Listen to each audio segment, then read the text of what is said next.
뉴스를 통해 세상 돌아가는 소식을 좀 들어가면은 참 삶이 힘겹다. 사실 더 나아가서는 때로는 좀 두렵다라고 느껴질 때가 있습니다. 기억나실지 모르겠어요. 2023년에 신림동 그리고 분당 서현역에서 묻지마 폭력 사건 있었던 거 기억하십니까? 우리가 평소 다니는 곳에서 이런 일이 벌어질 때면 나도 피해자가 될 수도 있겠구나라고 하면서 좀 등골이 서늘해지기도 합니다. 그래서 저와 사모님이요, 겉으로는 그렇게 보이지는 않지만 또 할 말은 하는 사람이거든요. 그래서 좀 결의를 했습니다. 그런 걸 보면은 생명과 관련된 일이 아니면 좀 참자. 괜히 또 건드리다가 칼 맞으면 안 되니까 좀 참자, 이렇게 했던 기억이 있습니다. 그런데 이러한 위험은 물리적인 것에만 사실 국한되는 것이 아니죠. 온라인상의 악성 댓글들과 마녀 사냥들은 늘 우리의 마음을 참 불편하게 하고요. 또 끝없는 경쟁과 미래에 대한 이 불안은 늘 우리를 짓누릅니다. 특별히 최근에 젊은 교사들이 과도한 스트레스로 극단적인 선택을 하는 참 안타까운 소식들이 계속 들려오고 있지 않습니까? 한때 존경을 받았던 이 교사마저 무너지는 이 현실은 우리 시대의 참 위태로운 모습을 단적으로 보여주는 것 같습니다. 특히 대한민국이 이 OECD 국가 중에 자살률 1위라는 그 사실은, 특별히 그 중에서도 이 청년 세대와 10대의 자살률이 계속 올라가고 있다는 것은 참 우리의 마음을 무겁게 하죠. 이처럼 우리를 힘들게 하고 두렵게 하는 이 세상 속에서 우리는 어떻게 살아가야 할까요? 어떻게 하면 우리가 행복한 삶을 살아갈 수 있을까요? 유튜브나 자기계발서는 일시적인 우리에게 위안을 줄 뿐 우리 마음 깊은 곳에 불안과 두려움을 해결하지는 못합니다. 아무리 많은 콘텐츠를 보고 조언들을 보아도요, 우리 영혼이 갈망하고 찾는 그 진정한 평안은 얻을 수 없을 것입니다. 그래도 우리가 그리스도인들이지 않습니까? 또 우리는 예수 그리스도를 믿는 그 믿음이 있지 않습니까? 과연 이 힘겨운 현실 속에서 우리의 믿음, 어떤 의미가 있을까? 이 무서운 세상을 정말 그 주님을 믿는 믿음만으로 정말 이겨낼 수 있을까요? 오늘 이 말씀을 통해서 이 질문들에 대한 대답을 우리보다 어쩌면 더 험난한 세상에 마주했던 이 사도 바울의 이야기를 통해서 한번 찾아보려고 합니다. 이 사도 바울은 자신을 해치려는 그 강력한 세력들에게 둘러싸였지만 결코 두려워하지 않고 당당하게 맞섰습니다. 바울은 어떻게 그 모든 위협과 시련 앞에서 흔들리지 않고 담대함을 지킬 수 있었을까요? 오늘 이 바울의 이야기를 통하여서 우리가 이 시대를 믿음으로 살아갈 힘과 지혜, 그리고 세상이 감히 넘볼 수 없는 진정한 담대함을 좀 얻는 시간이 되기를 소망합니다.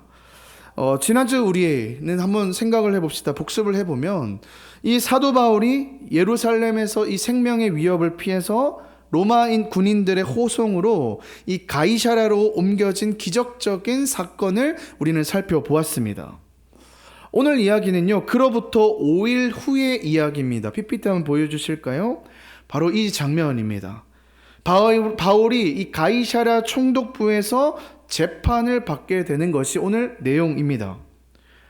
겉으로 봤을 때는 바울이 그냥 안전한 감옥에 있는 것처럼 보이지만, 여러분 오늘 보실 이 재판은 그가 마주하게 될 더 큰 세상의 도전들을 상징적으로 보여주는 무대입니다. 오늘 이 재판에는요, 3명의 주요 인물이 등장하는데요. 먼저 우리 지난주에 살펴봤던 대제사장 아나니아가 등장을 하고요. 두 번째는 변호사 더둘로라는 사람이 등장을 합니다. 그리고 마지막으로 로마 총독인 벨릭스가 등장을 합니다. 이 대제사장 아나니아는 지금 그때 예루살렘에 있었지 않습니까?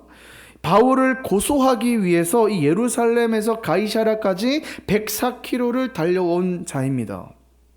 그리고 아까 보았던 당대 최고의 변호사 이 더둘로라는 사람은요, 이 바울에 대한 고발의 사건을 맡게 됩니다. 마지막으로 이 로마 총독인 이 벨릭스는 오늘 이 사건의 최종 판결을 내리는 사람입니다. 이제 한 명씩 좀 구체적으로 좀 살펴보도록 하겠습니다.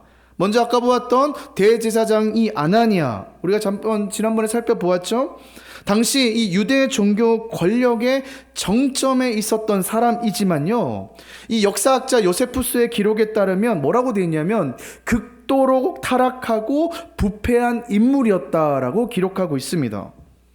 겉으로는 거룩한 척 했지만 사실 실상을 들어보면 성전의 11조를 착복하고요, 정치적인 영향력을 위해서 뇌물을 주고받았고 자신의 권력을 위협하는 이들을 무자비하게 살해했던 자였습니다. 그의 폭력성은 바울을 향해서도 극명하게 드러나지 않습니까? 여러 차례 바울을 암살하려고 했던 그는 이번에는 더욱더 치밀한 계획을 세워서 지금 당대의 최고의 변호사까지 고용하면서 이 바울을 지금 제거하려고 하고 있습니다. 이것이 바로 이 종교적인 가면 뒤에 숨은 세상 권력의 가장 추악하고 위선적인 모습을 지금 보여주고 있다는 것이죠. 다음으로 이 아나니아 옆에 있는 더둘로를 한번 살펴볼까요? 그는 아나니아가 고용한 최고의 전문가였습니다. 뛰어난 말솜씨와 수사학으로 사람을 설득하는데 아주 탁월한 사람이었다고 해요. 그의 첫마디에서부터 이 세상의 방식이 드러나는데 사도행전 24장 2절과 3절 한번 보실까요? 더둘로에게, 총독 벨릭스에게 이렇게 얘기합니다. 벨릭스 총독님, 우리는 총독님의 덕분으로 크게 평안을 누리고 있습니다. 그리고 각하의 이 선견 지명의 덕택으로 이 나라에서의 개혁을 많이 이룰 수 있었습니다. 우리는 어떤 면으로나 어디에서나 이것을 인정하며 감사하며 마지 않습니다. 지금 뭐 하는 것 같아요? 지금 이 벨릭스 앞에서 온갖 아부를 쏟아내고 있는 겁니다. 그러나 여러분, 이후에 살펴보겠지만요, 이 말은 모두 다 거짓이에요. 이 총독 벨릭스는 뇌물을 탐하고요, 백성을 착취하다가 결국 권력 남용으로 파면당한 아주 비열한 인물이었기 때문이에요. 지금 이 더둘러는 진실이 아니라 그저 자신의 말솜씨와 아첨으로 상황을 유리하게 만들려고 했을 뿐입니다. 이것은 뭘 보여주는 걸까요? 바로 돈과 이익을 위해서 진실을 왜곡하고 권력에 빌붙는 세상의 모습을 지금 보여주고 있다라는 것이죠. 그러면 마지막으로 이 벨릭스 총독, 어떤 인물이었을까요?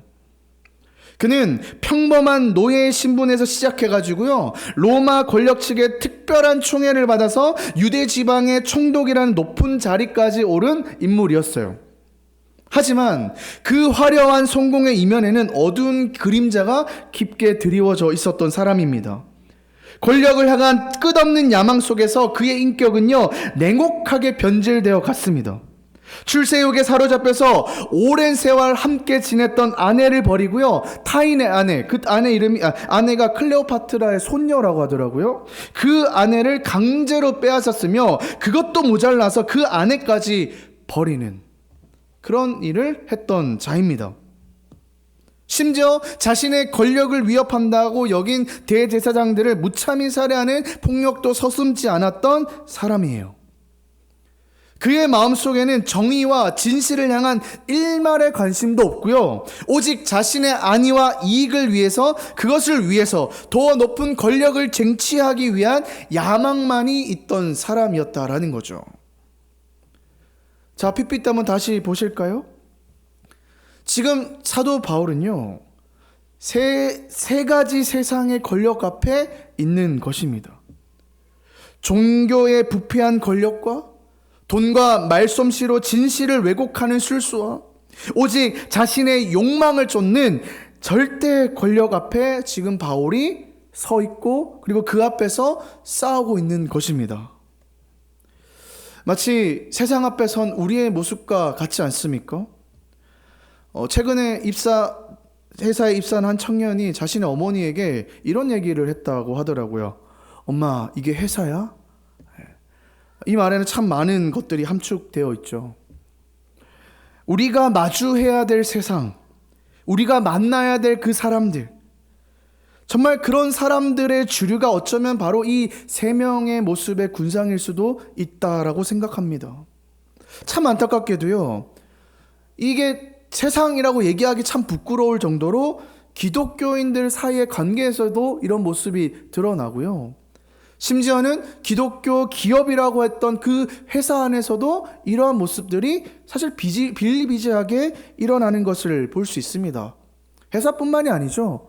여러분이 다니는 학교에서 또 알바지에서 이런 군상의 인물들이 얼마나 많습니까? 또 우리가 그 군상들 앞에서 얼마나 기가 죽으며 또 그곳에서 꿈틀거리기 위해서 살아남기 위해서 우리가 그렇게 버티며 있습니까? 세상은요, 온갖 방법을 가지고 우리를 무너뜨리려고 해요. 오늘 바울도요, 보시면 여러 가지 제목을 지금 씌우면서 이 바울을 무너뜨리려고 하는데요. 여러분, 여기서 우리가 절대 놓치면 안 될 중요한 포인트가 있습니다. 계속 본문을 좀 살펴볼까요? 사도행전 24장 5절과 6절을 보시면요, 이 더둘러가요, 바울에게 네 가지를 지금 입히는 것을 볼 수 있습니다. 제가 읽어볼게요. 우리가 본 바로는 이 자는 연병 같은 자요, 온 세계에 있는 모든 유대 사람에게 소란을 일으키는 자요, 나사렛 도당의 우두머리입니다. 그가 성전까지도 더럽히려고 하므로 우리는 그를 붙잡았습니다. 지금 바울이 총 네 가지를 고소합니다. 한번 보실까요? 첫 번째는 뭐라고 합니까? 바울은 연병 같은 자라고 하고 있어요. 이 연병을 쉽게 얘기해서 우리가 겪었던 코로나랑 좀 비슷하다고 생각하면 될 것 같아요. 치명적인 전염병을 얘기합니다. 그러니까 그들은 바울이 가는 곳마다 혼란을 일으키고 사회를 병들게 한다고 지금 주장하는 거예요. 하지만 이 바울의 복음 전파가 이들은요, 지금 바울이 가지고 있는 복음 전파가 지닌 영적인 전염성을 두려워한 세상의 반응이었다는 것을 우리는 꼭 기억해야 됩니다. 바울이 가는 곳마다 많은 사람들이 예수님을 믿고 변화되니까 이 세상의 이들은 자신의 그 질서, 자신들이 쌓아놓았던 그 질서들이 무너지는 것을 보고, 그 질서들을 위협하는 것을 보고 저것은 무서운 전염병이라고 지금 고발을 하고 있다라는 거예요. 두 번째 제목은 무엇입니까? 두 번째는 바울 보고 뭐라고 하냐면 온 세계에 있는 모든 유대 사람들에게 뭐라고 합니까? 소란을 일으키는 자라고 합니다. 여기서 우리가 이 소란이라고 하면 작은 소동이라고 얘기를 생각하기 쉬운데 우리 옛날에 한번 봤어요. 폭동 기억하십니까? 그 폭동을 말할 때 그 큰 폭동, 큰 소란을 지금 소란이라고 이야기하는 겁니다. 당시 이 식민지의 반란을 가장 두려워했던 이 로마 제국은요, 지금 바울을 정치적인 선동가로 몰아가지고 지금 처형을 하려고 한 겁니다. 그러니까 지금 이들이 이 바울을 어떻게 보는 그 관점이 어떤지를 보이시죠, 지금? 바울을 지금 그냥 작은 어떤 그런 소란이 아니라 지금 반란과 같은 중대한 사건으로 보고 이를 지금 고발하려고 하는 거예요. 그만큼 지금 바울의 이 움직임을 두려워했다라는 것이죠. 셋째는 뭐라고 합니까? 바울은 나사렛 도당의 우두머리라는 거예요. 이 나사렛 도당이라고 하면 누구가 떠올라야 될까요? 예수님이 떠올라야겠죠. 예수님의 고향인 이 나사렛을 언급하면서 지금 바울을 뭐라고 하냐면 이단자로 지금 지목을 한 겁니다. 당시 이 유대인들은 예수 신앙을 정통 교대교에서 벗어난 아주 위험한 이단이라고 규정을 했거든요. 그리고 마지막에 뭐라고 합니까? 바울은 성전까지도 더럽히려고 했다라는 거예요. 이건 아시죠? 이게 뭐예요? 신성모독죄로 지금 건 겁니다. 그러나 여러분들 지금 이 바울의 스토리를 쭉 읽어봐왔겠지만 이 제목들 사실이에요? 거짓이에요? 네, 거짓입니다. 사실이 하나도 없어요. 바울은 소요를 일으킨 적도 성전을 더럽힌 적도 없었습니다. 이 거짓 고발들은요, 진실이 아니라 지금 이 세상이 사도 바울과 그가 전하는 복음을 두려워한 나머지 만들어냈던 공격들이었다는 거예요. 바울이 가는 곳마다 많은 사람들이 예수를 믿고 삶이 변화되자 세상은 복음의 영적인 능력과 이 확산을 감당할 수가 없어서 그냥 두려워했던 거예요. 그래서 이를 뭐라고 합니까? 무서운 전염병이다, 폭동과 같다, 위험한 이단이라고 지금 규정하면서 이를 지금 제거해버리려고 했던 것이죠. 지금 변호사 더둘러는요, 세상의 두려움을 대변하면서 아주 교묘한 말솜씨로 바울을 위험 인물로 몰고 있었던 겁니다. 바울은 이처럼 세상의 거짓과 권력 앞에 홀로 맞서고 있습니다. 사랑하는 여러분, 지금 우리가 네 가지 제목을 보면서 느끼셨겠지만요, 이 사도 바울의 시대는요, 이 복음의 능력으로 인해서 이 세상이요, 오히려 교회와 믿음의 사람들을 뭐 했다는 거예요? 두려워했다는 거예요. 여러분, 이게 굉장히 중요합니다. 복음이 지닌 이 진리와 삶을 변화시키는 능력, 세상이 줄 수 없는 평안과 소망, 그리고 죄와 사망을 이기는 그 힘 앞에서 세상은 당황하고 두려워할 수밖에 없었다는 거예요. 근데 사실 여러분, 이 기독교의 문화가요, 오히려 전파되면요, 세상은 더 좋아지거든요. 결국에 여러분, 이 로마가요, 313년에 이 콘스탄티누스로 인해 가지고 기독교의 공인이 돼버립니다. 그게 뭘까요? 로마가 더 좋아지고 있다는 거죠. 기독교를 받아들였다는 증거죠. 하지만 지금 이 시점은 좀 다를 거예요. 이렇게 되면 기독교 때문에 로마가 무너지는 거 아니야? 로마의 깃털이 뽑아지는 거 아니야? 그래서 지금 그들은 바울을 거짓 제목으로 고소하고 감옥에 가두어서 이 복음의 확산을, 예수 믿는 자들이 점점 많아지는 것을 끊으려고 했던 것이죠. 그런데 여러분, 오늘날은 어떻습니까? 세상은 그리스도인들과 이 교회를 두려워하기는커녕 오히려 만만하게 보거나 심지어는 조롱을 한다라는 거예요. 교회 다니는 사람들은 답답하다, 세상 물정 모르는 것 같다, 자기들끼리만 논다. 그 말들처럼 세상은 우리를 그들의 삶과는 완전히 동떨어진 존재로 여기면서 무시를 하더라는 거예요. 왜 그렇게 되었을까요? 물론 여러 가지 이유가 있겠죠. 근데 저는 가장 큰 여러 요인들 중에 가장 큰 원인이, 오늘 혜민이가 딱 그 기도를 하더라고요. 저는 깜짝 놀랐습니다. 타협이란 말 했죠. 우리가 세상을 두려워하고 세상의 기준에 맞추려는 자꾸 타협된 신앙을 보이기 때문이라는 거예요.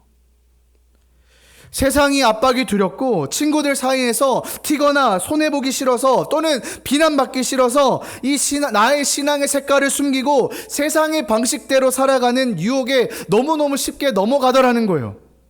교회에서는 신앙 좋은 척, 봉사 열심히 하는 척 하면서도 세상에서는 여전히 욕하고 거짓말하고 이기적으로 행동하는 이중적인 모습들, 여전히 돈과 성공을 쫓아 세상의 가치관대로 살아가려고 하는 그 모습들.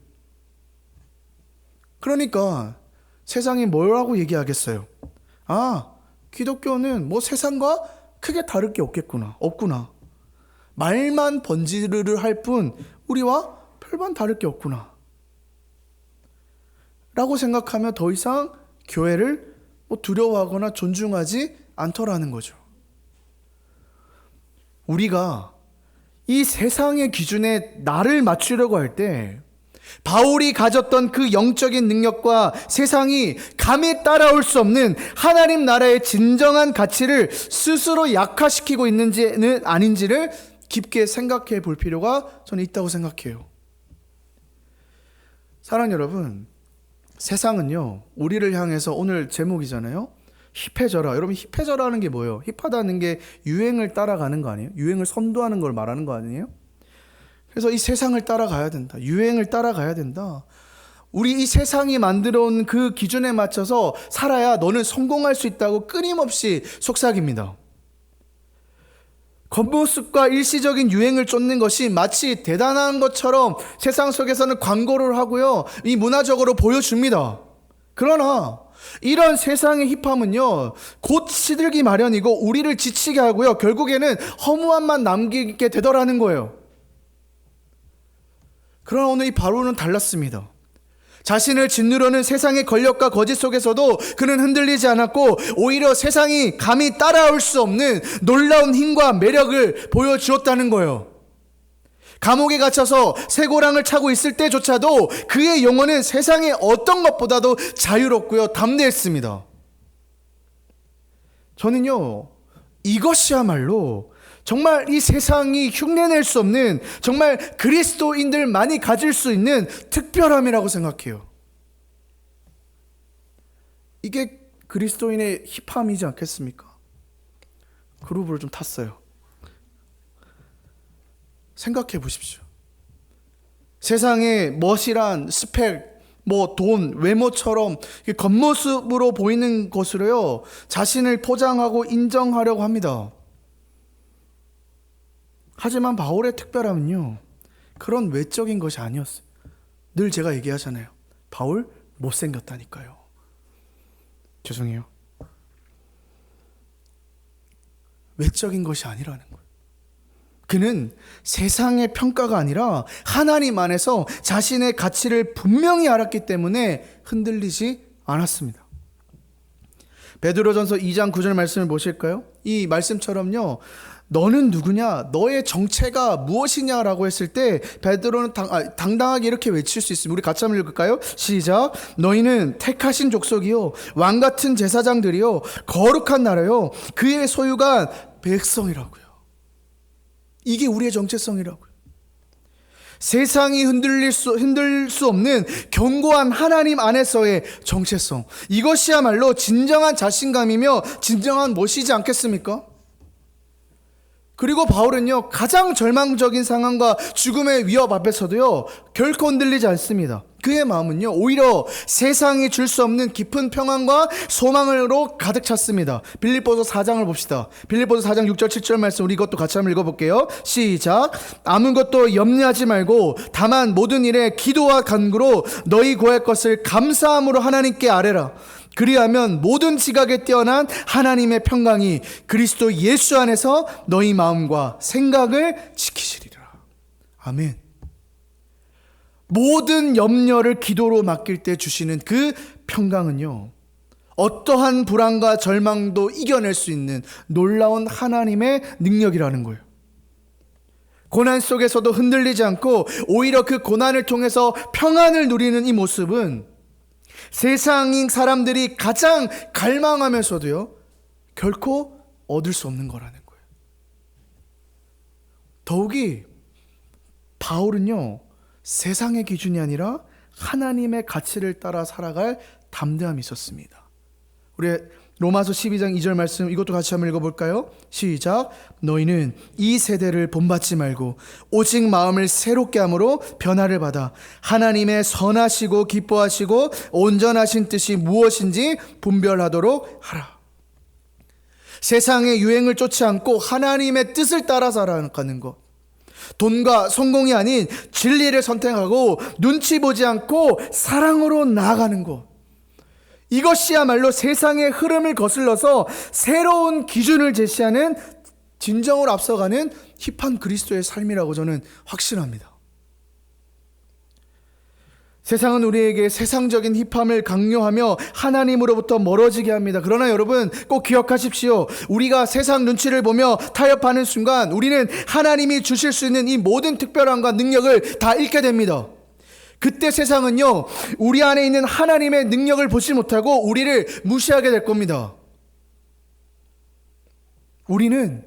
우리 그리스도인들은 세상이 감히 따라올 수 없는 하나님이 주시는 영원하고 강력한 힘, 그리스도의 진정한 멋과 영향력을 가진 존재입니다. 믿으십니까? 말씀을 맺겠습니다. 사랑하는 여러분, 오늘 우리는 사도 바울의 이야기를 통해서 세상이 이 복음을 얼마나 두려워했는지, 그리고 그로 인해서 바울을 어떻게 공격하는지를 생생하게 보았습니다. 쇠고랑을 찬 아주 초라한 모습이었음에도 세상은 바울 안에 계신 그 하나님으로 인해서 벌벌 떨었습니다. 그에게는 세상이 감히 넘볼 수 없는 하나님의 능력, 생명을 변화시키는 힘이 있었기 때문이에요.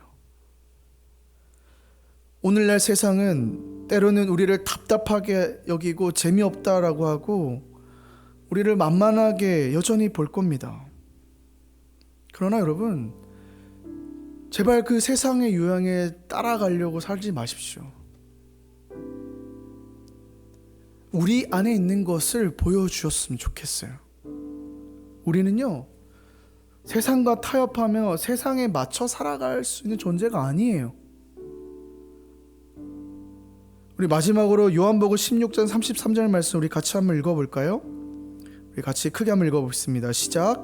이것을 너희에게 이르는 것은 너희로 내 안에서 평안을 누리게 하려 함이라. 세상에서는 너희가 환난을 당하나 담대하라. 내가 세상을 이겼노라. 네가 세상을 이겼다. 가로 열고 with Jesus. 우리 마지막에 늘 파송 찬양 하잖아요. 여러분 기억하십니까? 무슨 찬양합니까? 승리하였네 어린 양의 보혈로. 우린 보혈의 능력으로 서리라. 승리하였네 어린 양의 보혈로 주 내게 승리 주셨네. 그냥 입술로만 찬양하는 것이 아니라 정말 여러분들 삶에서 승리하며 살아가기를 소망합니다. 혼자 살라는 얘기가 아니에요. 주님 붙잡으십시오. 주님 앞에 아뢰십시오. 이거요, 세상은 절대 안 줍니다. 아까 얘기했잖아요. 유튜브 아무리 보십시오. 자기계발서 아무리 보십시오. 찾을 수 없습니다. 우리가 주님을 붙잡았을 때 정말 우리가 생각하지 못할 힘과 능력이 우리를 통해서 흘러나오게 될 것이고요. 그거를 통해서 예수 믿지 않는 자들이, 여러분 이 두려워한다는 것도 오해하시면 안 됩니다. 우리가 힘으로 누르는 게 아니잖아요. 아, 하나님의 능력이 이런 거구나. 하나님을 믿는 자들이 다르긴 다르구나. 그들이 인정하고 존중하고 함께 그 문화를 누릴 수 있는 그러한 삶을 살아가는 저와 여러분 되시기를 주님의 이름으로 간절히 소망합니다. 꼭 승리합시다.